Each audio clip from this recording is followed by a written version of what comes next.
పవన్ కళ్యాణ్ గారి సినిమా అంటే స్టోరీ కోసం రాము, ఆయన చూడటం కోసం వస్తాం. ఆయన మీద స్టోరీస్ ఇంకా అంటే సినిమాలో ఏముంది అన్నది మానేసి ఆయన చూడటం కోసమే ఫ్యాన్స్ వస్తారు. ఆయన ఒక సినిమా చేస్తే చాలు అనుకుంటున్నాం కదా, సో ఆయన చూసుకోవడం కోసం వచ్చారు వీళ్ళంతా. గబ్బర్ సింగ్ 2 సినిమా చూసినట్టుంది. ఇప్పుడు వచ్చే సినిమాలన్నీ రొటీన్ గానే ఉన్నాయి.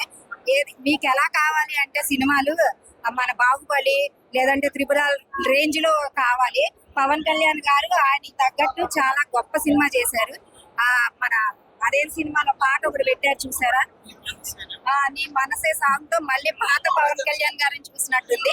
నిజంగా ఇది మాత్రం కొంచెం నాకు కావాల్సింది ఏంటో చెప్పనా, మహాతల్లి ఎలా కందో గానీ ఆవిడికి దండం పెట్టచ్చు.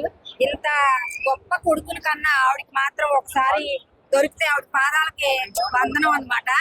ఎంత బాగున్నారంటే ఆయన ఎంత బాగా చేశారంటే, ఈ సినిమాలో ఏమైతే జరుగుతుందో బయట కూడా జనాల కోసం అలాగే చేస్తున్నారు పవన్ కళ్యాణ్ గారు.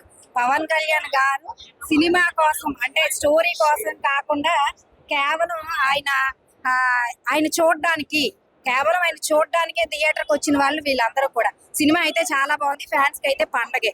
ఓకేనా, గబ్బర్ సింగ్ 2. Thank you.